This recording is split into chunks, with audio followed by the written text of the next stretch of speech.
Welcome to Speaking Holistically, the podcast that explores the power of alternative medicine, natural healing, and homeopathic solutions to help you achieve true wellness. Each week, Dr. Jen and Amy G dive into the world of holistic health, discussing researched, time-tested remedies with expert insights from Dr. Jen, as well as real-life stories from patients to empower you to take charge of your health. So if you're ready to embrace a more natural path to wellness, let's start speaking holistically, because true healing begins from within.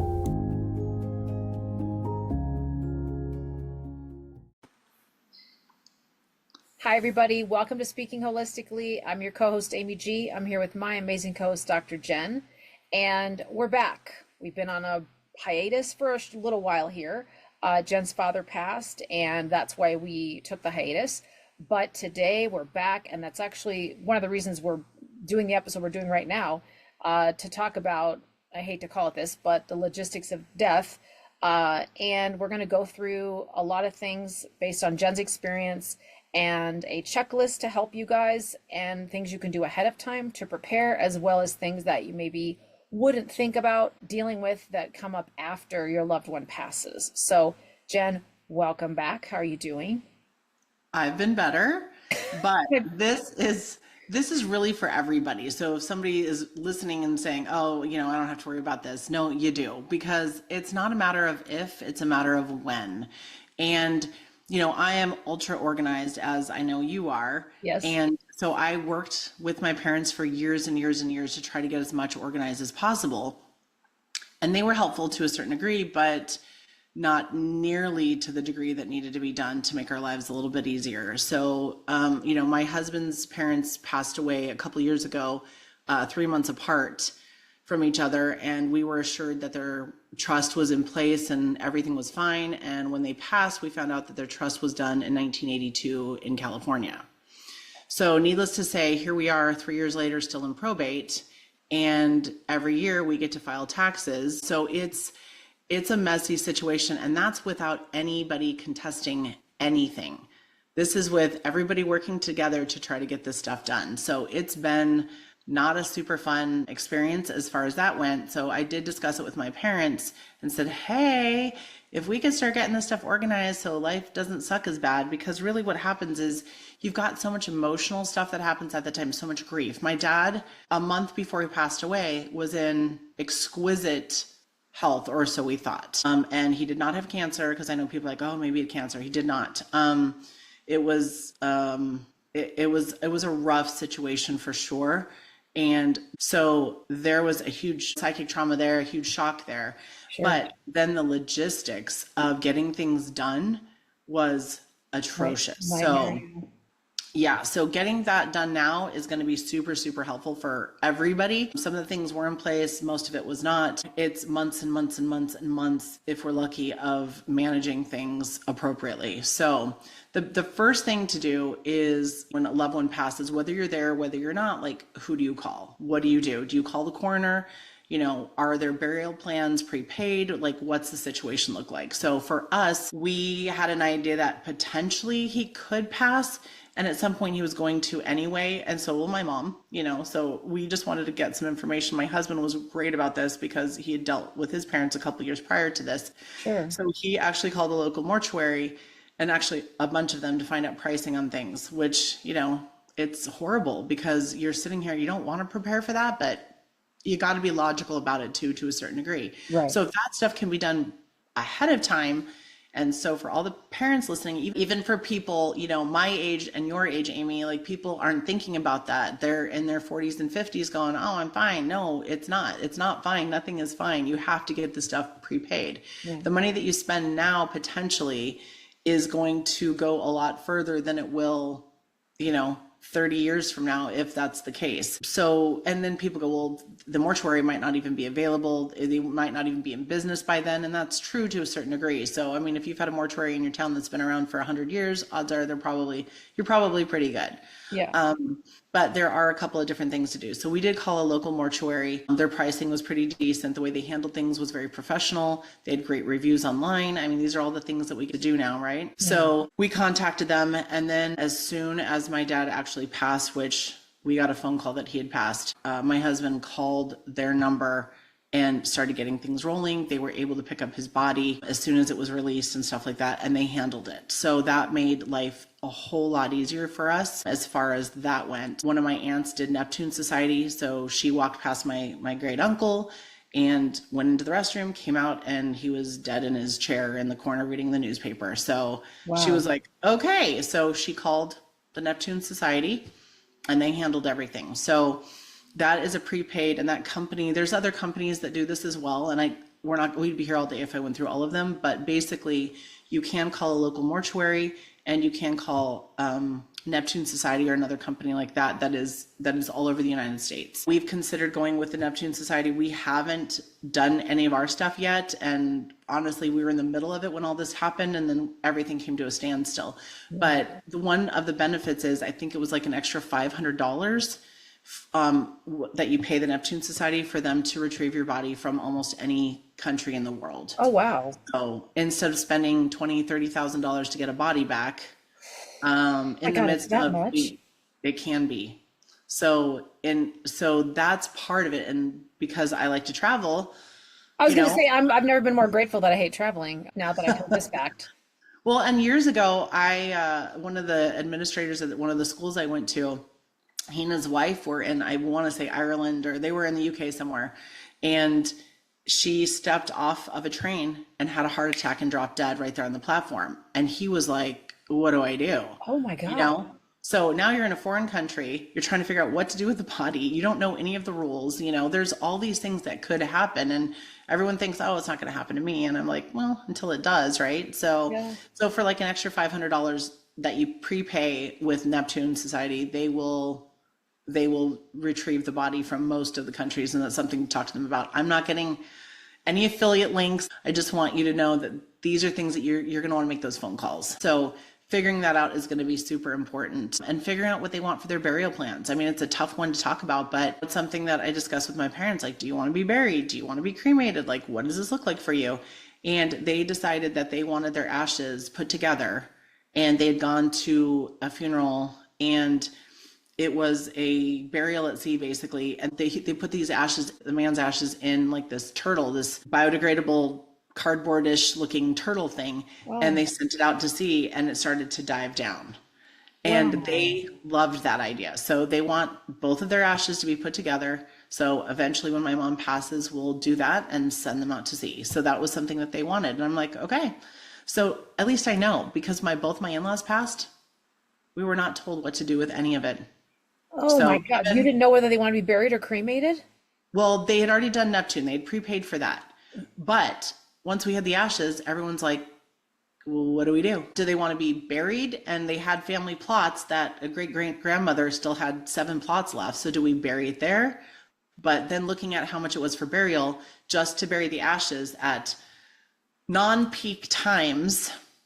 So it would have to be, it was crazy. Oh, you want a peak time or a non-peak time? Because the pricing is different. A peak time for and then death? Do you want people there? Well, for burial. So if it's Monday through Friday between this time and this time, then it's cheaper than on a Saturday or a Sunday. Like, I was like, are you kidding me? So that was an interesting one. And then to dig a hole was $1,400 per person, just to dig the hole for the ashes. And then it needed to go into a different urn that was not going to allow the ashes to somehow break open and soak into the earth, which I was like, you get that they're ashes, right? So by the time we were done with digging the hole and the headstone and all this other stuff, it was probably going to run $8,000 just to put those ashes in the ground. Oh my God, $8,000? On top of whatever was already prepaid for their cremations. Wow, I would have never guessed that. And there's way more red tape than that. Oh my God. Way more. And we had to get signatures from family members that were directly related. One of my husband's parents is a direct lineage to that great-great-grandparent. And so they were able to be buried there without any question, but the spouse would not until we got signatures from all surviving family members to allow him to use that spot. Wow. And they refused to put 2 sets of ashes in one grave site, if you will. Which that makes no sense to me. Why? Just Oh my So I'm sure it God. has to do with money. So locally, we could get one site, I think, for $800, and for $33, they would dig the hole, and we could put two sets of ashes in there and do a headstone for both of them in one spot. Okay. So, but the family decided they didn't want to put them in a cemetery. So the ashes were split up and spread all over the place. So Wow.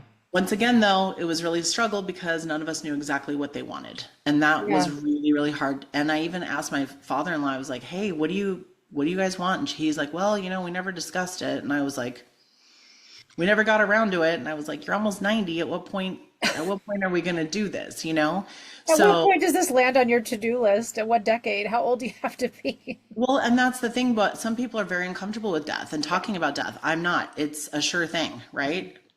It just is. Father It Time doesn't is make undefeated. Well, and it doesn't make it any easier. Let's be Right. real. It doesn't make it any easier, but it's something that has to be discussed. And if this stuff can be planned beforehand, then you can deal with the grief of your losing your loved one without having to deal with all these logistics of, okay, what kind of urn do you want? Do you want them in a box? Do you want to keep a locket of their hair? Do you want their DNA saved? I mean, there are so many options now that it's like, it's head spinning when you go into the mortuary to talk to somebody.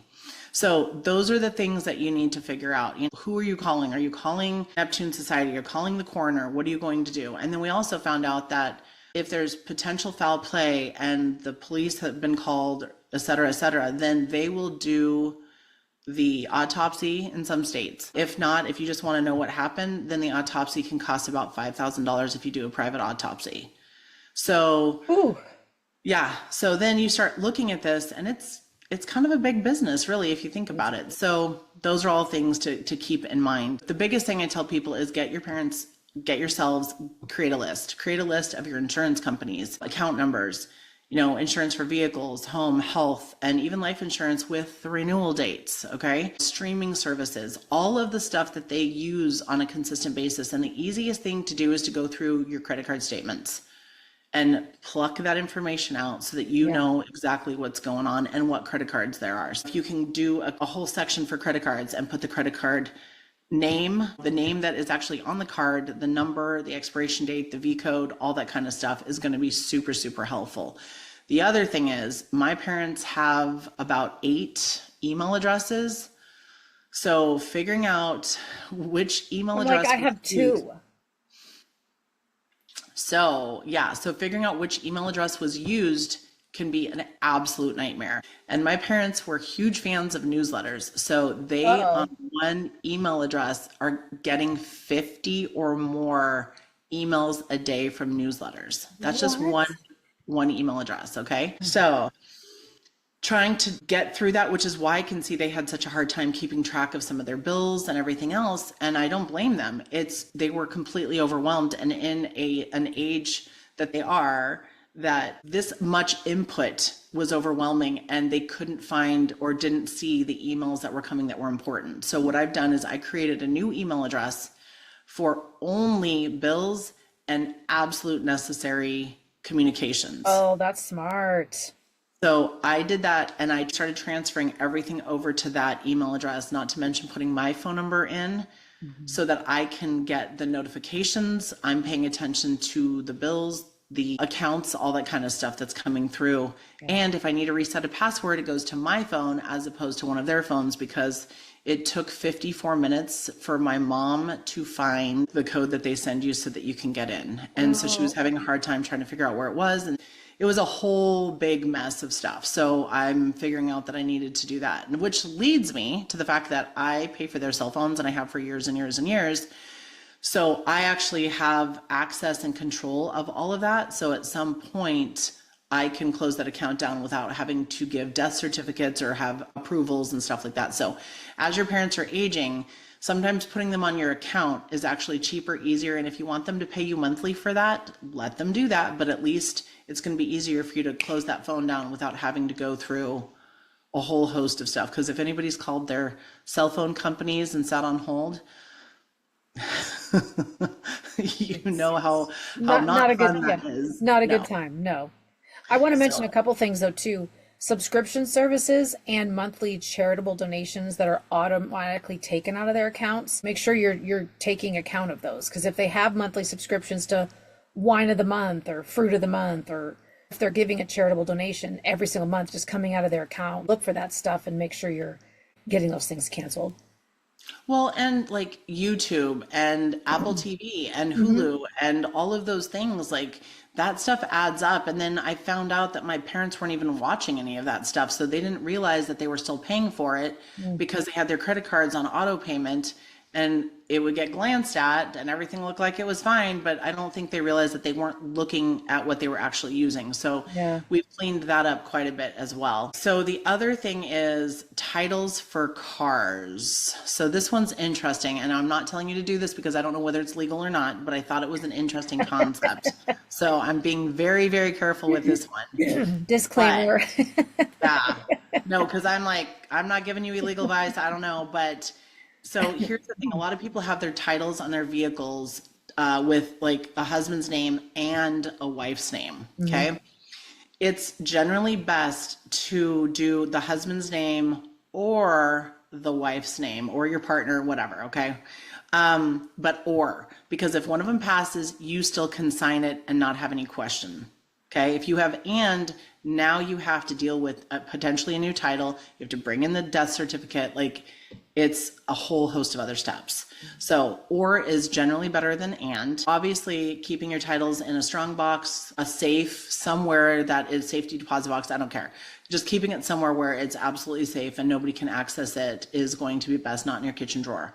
So the other thing that somebody told me, which I thought was brilliant, is potentially have your parents sign their titles of the vehicle. And if it looks like they're going to pass, you can date it.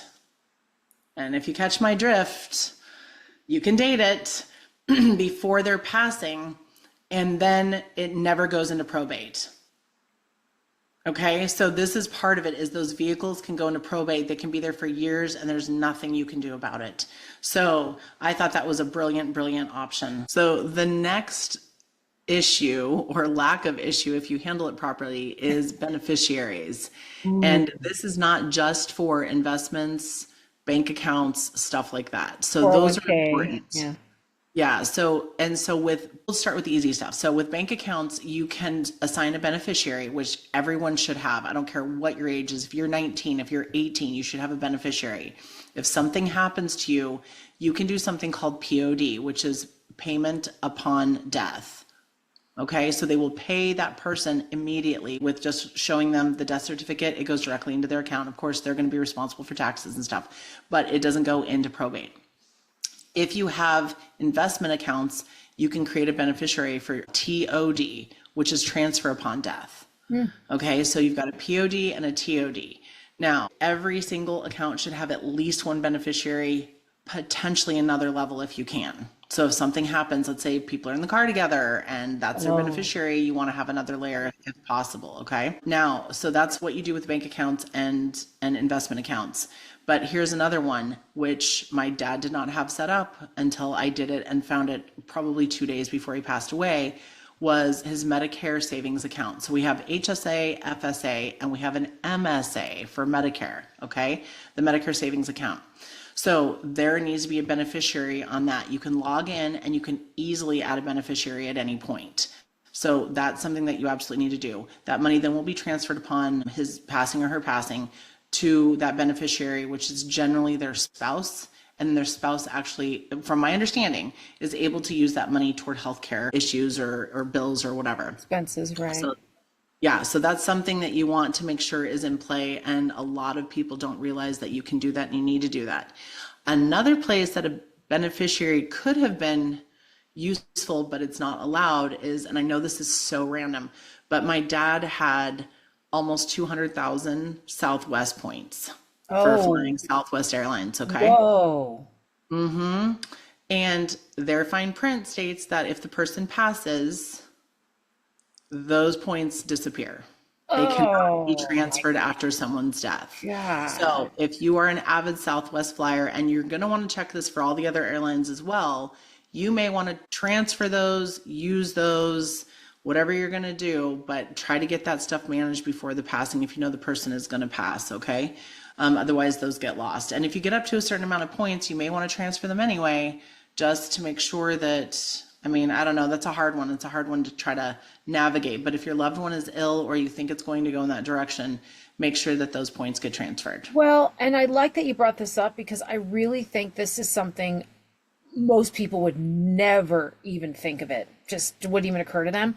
And what's nice is you can transfer it to the other spouse. You can still keep it in the family. You just transfer it to the husband or transfer it to the wife. So it's an option. You're not like transferring it to the kids and then, who knows what they might do with it or, but whatever. You could right? transfer it to your children, especially because my parents weren't really traveling on airplanes anymore. So them having that many points wasn't super necessary, I would say. It would have been better to transfer it to their children and go from there. And then if they needed to use those points, we could obviously be like, hey, use these points. So just paying attention to that. And so figure out where those airline rewards points are going and what happens to them when a loved one passes if you have a significant amount. I mean, I know people who on Delta have over 1 million miles that they have saved.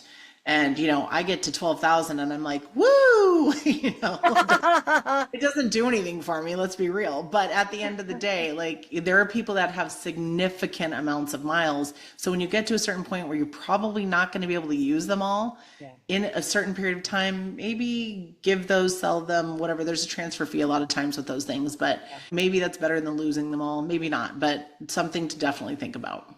Yeah. Okay, let's see here. Trust versus will. So this one, I am not giving legal advice at all on this. If you have somebody who doesn't have any property per se, or has any kind of risk or huge risk of being sued, because the whole point of having a trust is to protect your assets, right? So let's say the surviving spouse sells the house, they move in with their children. They have done everything that's TOD and POD. Their vehicle is, their title is signed, or their title is in their children's name or whatever the situation is, then there's probably not a need for a trust. So a will might be a better option where things go to whom upon their passing. That might be the cheapest and easiest way to handle it. If you have a lot of assets, then, making sure that all of that stuff is in the trust so it doesn't necessarily have to go through probate is going to be important. Like I said, this is not legal advice. I'm not telling you what to do, but having things set up with whatever your situation is or whatever your parent's situation is going to be helpful to make your life a lot less messy when you're already having to deal with the emotional aspect of losing your loved one. Well, and thank you for saying that, because that's one thing I was going to say, and not to interrupt you, but no, I think that if people are hesitant to do this, if they're like, oh, I just don't want to talk to my parents about this, or, oh, I feel like I'm going to start crying if I ask these questions, it's just going to make me sad. Think about it this way. Wouldn't you rather have the affairs around your parents passing dealt with so that all you have to focus on is processing your grief? Do you really want this huge to-do list when you're trying to navigate your own emotions and this loss? No. So do your homework and get prepared so that when the loss happens, you're not going, I don't even have the bandwidth mentally to make these decisions. I'm so distraught. Just do yourself a favor and do it early. Well, and my parents were okay with talking about this stuff to a certain degree, but they weren't super open to like, okay, what are we going to do with this? What are we going to do with that? Fortunately, my dad did start keeping, at my encouragement, a list of all of his companies that he was dealing with, that he had passcodes and stuff like that. So he would put down some sort of a code for what email address he used, and then potentially, if it had been updated, the passcode, and it was all in code. So some of the stuff I was like, hey, Mom, what does this mean? She goes, oh, it's that email address. I was like, oh, I didn't even know that email address existed, right? So, having that was really helpful. I mean, it's not perfect by any stretch of the imagination, but I can't imagine not having it, because we would have been completely in the dark if we hadn't had that. Yeah. And it's true, these things happen. Some stuff had come up, some bills hadn't been paid. That was unlike my dad. He was very much on top of everything. And there were some big things that hadn't been paid. And I was like, what is happening? So I'm trying to figure that out and going, what is going on here? Was it paid? Was it not? Did he change insurance companies? Because this one looks like it was canceled by him. But then we've got this umbrella policy over here, but there's nothing under the umbrella. So his passing, finding out certain bills weren't paid, certain major bills weren't paid. Their property tax, I found their property tax bill. It was due in 6 days. If I hadn't gone through all their paperwork and gone through their desks and done all the stuff that I went through, I would have never found it. I would have never known. Yeah. So it all happened at the same time, and it was completely overwhelming. Now, if I had had all this stuff in place beforehand, it wouldn't have been so stressful for all of the other decisions we had to make. So power of attorney. So that's something that you can do with a trust and a will, and also power of attorney for like healthcare directives and stuff like that. So you can have somebody assigned to make decisions for you for your healthcare. We have something, an entity like that set up. So my husband has picked one of our children for certain healthcare choices. I have picked someone else to do that. So we have picked two different people to take care of our healthcare choices if the other spouse has passed at this point. So everything is 3D really for the stuff that we have chosen. So when you are in the hospital and you're incapacitated, you have somebody who can advocate for you and make those choices for you. So that's who you pick.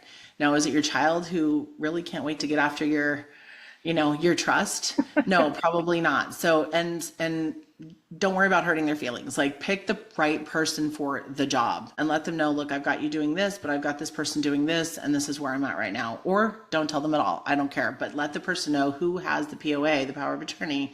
Let them know and give them a copy of it. So if you end up in the hospital, they've got that.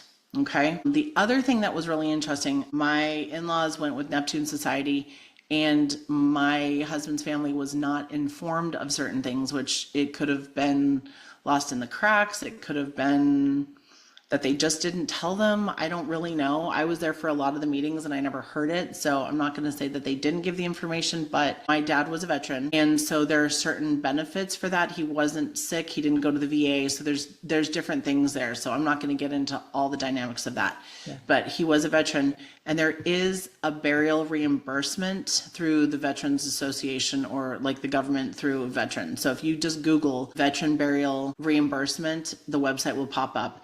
You have to give a DD-214, which is the discharge papers.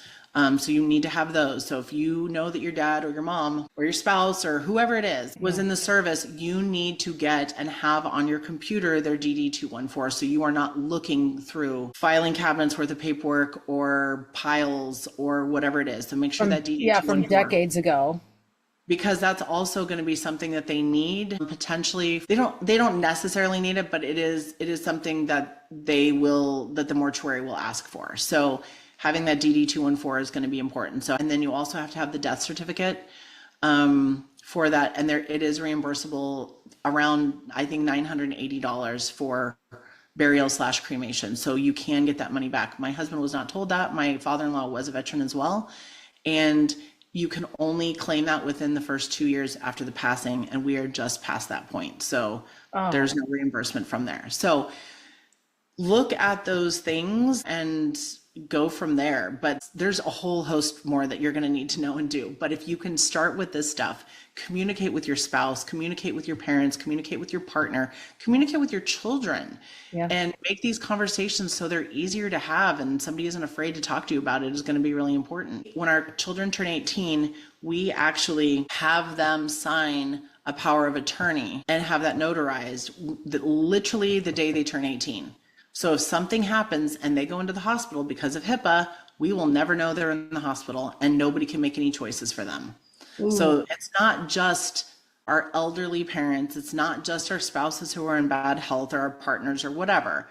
It's also our children. And we forget about that those choices need to be made for them potentially, unfortunately, and hopefully not. But I have peace of mind knowing that I have power of attorney for my adult children. And like I said, the day they turn 18, we have that notarized and have that in hand so that if anything were to happen, we could walk into the hospital and be able to advocate for them. So something to think about. It's for all ages, but it's very, very important to have that. So there's a whole host more that we can go over, but if you can start with this stuff and you can actually get somewhere and communicate with your loved ones and get this stuff in place, it's going to make their passing so much easier, because it can be difficult, as evidenced by some of the stuff I'm going through, and almost 3 years with my husband going through probate and his family, his siblings and stuff. So, it can make a huge difference. So get those conversations going. You don't have to hit them with the entire list of 10 that we just gave you today.